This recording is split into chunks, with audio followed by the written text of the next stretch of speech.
How's it going, everyone? Got some PlayStation news and updates to talk about in this video. Unfortunately, the latest closure within PlayStation's family of studios has been shut down. We've obviously been seeing a lot of shutdowns this year. This one's not going to be one that a lot of people are going to be like, what the hell is going on, like Tango, but it is a studio that has quite a lineage. We'll talk that in a little bit. A major survival game is headed its way over onto PlayStation 5, so we'll talk about that. And one of my favorite developers is gearing up for their next title. We'll talk that at the end of this video. But right off the top, PlayStation's London studio tweeted out, for over 20 years, London studio has been home to some exceptionally talented and wonderful people in the games industry. As we close the doors and all go forward to new adventures, we want to say a heartfelt thank you to all our past and present players and colleagues who have supported us over the years. We've had one wild and wonderful journey. Thus is the end of PlayStation London Studios. Now, if you're not familiar with London Studios, they're not a Guerrilla, they're not an Insomniac, they're not a Sucker Punch. They were never one of those studios that people thought about and were like, wow, London Studios is at the heart of PlayStation. They're not even, let's say, a Media Molecule. That Media Molecule is comfortably, I would say, a secondary studio. In terms of the hierarchy of the well-known studios under Sony's umbrella, like, Media Molecule is comfortably in that second tier. I would put London Studios a tier below that. They worked on titles like iToy, SingStar, you have titles like Wonderbook. Oh my goodness, do you guys remember that E3 Wonderbook presentation? I think that, like, scarred me for years. PlayStation VR Worlds, they did do that. SingStar Celebration, Blood and Truth, and Erica were done by them as well. A lot of VR titles, a lot of smaller scale games, but they also did help out with other major releases. Circling back to the PlayStation 3 days, they acted as assistant developers for other Sony titles such as Killzone 2 and Little Big Planet. So, yeah, those were obviously some major titles, both coming out within the span of 4 months. Yeah, what if 4 months that was, to put out Little Big Planet and Killzone 2 in the span of 4 months? Yeah, good times back then, good times back then. But, yeah, the studio was also working on 2 AAA exclusives for the PlayStation 3. One of those was a game called 8 Days, and a sequel to The Getaway was being developed as well. The Getaway was another title that they did back in the PlayStation 2 days, I believe, and they were doing a sequel for PlayStation 3. Unfortunately, both of those titles were canceled, and they wanted to reallocate resources to other first-party titles, and it feels like after those 2 titles were canceled, 8 Days and the sequel to Getaway, they were kind of transitioned into this accessory studio status. Again, going back to 2009, you're talking SingStar titles, iPad, Dance Star Party, iPad and Friends. Like, again, titles that weren't games that you thought of when you think about PlayStation. They were very much to attract a different audience.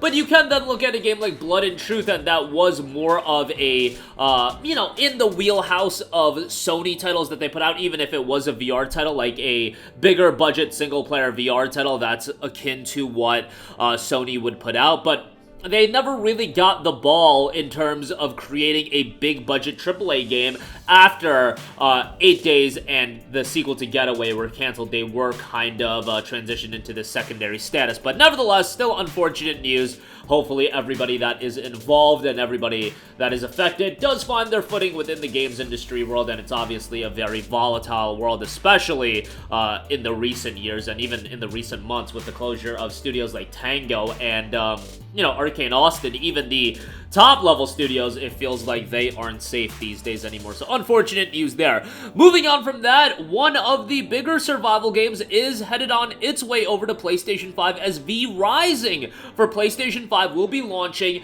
for $39.99. That's actually $5 more than the PC release, and the PC release was in early access for a little while, actually for a long while, and it was available at a cheaper price. Pre-orders are available now via the PlayStation Store, and if you do pre-order the Legacy of Castlevania Edition or the V Rising Complete Edition, they are doing the early access gimmick here, so gotta call it as I see it. Y'all are whack for that one. The Legacy of Castlevania Edition is $59.99. That'll get you the base game, Legacy of Castlevania Premium Pack, and 5 days of early access, again for $60. And then there is the Complete Edition, $100 on this one. V Rising, the base game, Legacy of Castlevania Premium Pack, Sinister Evolution Pack, Dracula's Relics Pack, Eldest Bloodline Pack, and again 5 days of early access.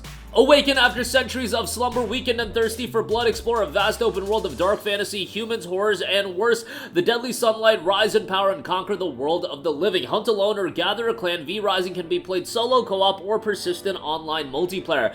Dive into a gothic open world, travel through lush forests, open countryside, harsh winterlands, and dark caverns to discover valuable resources, plunder villages, uncover haunted towns, and delve into the domains of supernatural beasts. Raise your castle, claim your territory, craft resources, and build a mighty castle worthy of your legacy. Fill your halls with lavish decor and transform humans into loyal thralls to serve within its walls. Survive and rise. Stick to the shadows during the daytime, or the burning sunlight will turn you to ashes. Hunt your prey under the veil of night and absorb their knowledge and power by drinking their blood. Master your vampire. Learn and master an arsenal of deadly weapons and magic abilities.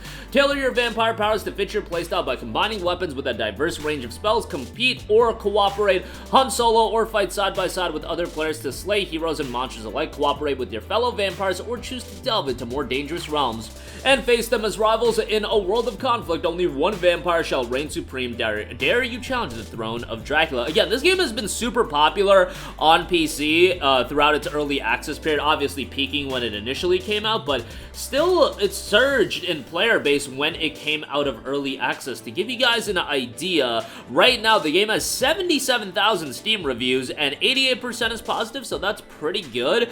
The community hub shows 61,000 concurrent players, which, yes, it's no Pal World, it's no Helldivers 2, but that is still a very healthy number of players to have concurrently playing the game. So we'll see how it does on PlayStation 5. Again, June 11th for that.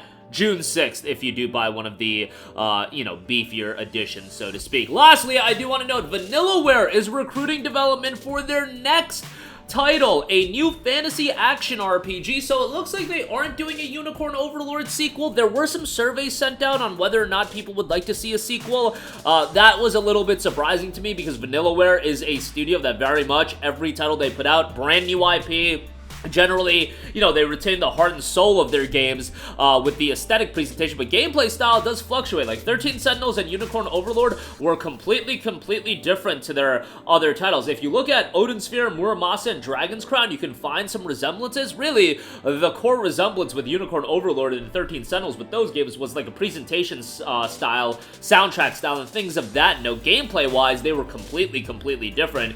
13 Sentinels having like an RTS gameplay system and being more narrative-driven, and then Unicorn Overlord obviously being super narrative-driven, but being more of a tactics-based JRPG. What I will say is each one of their games has been fantastic. I think Dragon's Crown was pretty good. I thought Muramasa was great, thought Odin Sphere was great, and I thought 13 Sentinels was amazing. Unicorn Overlord I thought was very good. Had some shortcomings here and there, but still a really solid tactics-based JRPG. 13 Sentinels is my favorite game that they've put out. I would still put that above the other titles, but man, talk about a smaller studio that is incredibly consistent with their releases. The only thing that they're fumbling on is the fact that they don't release their games on PC. It is just completely bewildering, especially every time that Vanillaware puts out a game. You see these articles about how they almost went out of business or they ran out of money developing the game. It's like, bro, you're releasing these games on Xbox.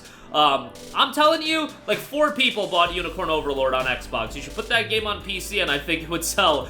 I don't know if it would sell as well as the PlayStation and Switch versions, but it certainly would sell orders of magnitude better than the Xbox version, and a port for that can't be too difficult to do. Seems like it's more of a Vanillaware's archaic ways of thinking. Japanese developers and PC gaming have had a contentious relationship for a long time, and a lot of that has obviously lessened. Like Square Enix is dropping all their games on PC, and you've got so many Japanese developers dropping all their games on PC. It's just Vanillaware is one with some archaic thinking, it seems like, and I don't know the exact details of it, but just bewildering as far as that goes. I just want to see their games do as best as possible, and I feel like they're just, handicapping themselves with that line of thinking. But that'll do it for me. Again, London Studios has officially shut down. V Rising coming to PlayStation 5 on June 11th, and Vanillaware is gearing up for their next project. That's going to do it for me. Sound off with all of your thoughts in the comment section down below. Thank you for watching, and goodbye. Hey guys, we hope you enjoyed the video, and if you did, make sure to hit the subscribe button, and if you're already subscribed, do us a favor and hit the bell icon. This way you'll be notified whenever we post a new video. That's the best way to keep up with all of our uploads, and we usually try to upload 2 videos a day. And with the bell icon hit, you'll be notified whenever we do upload a video. As always, thanks for watching.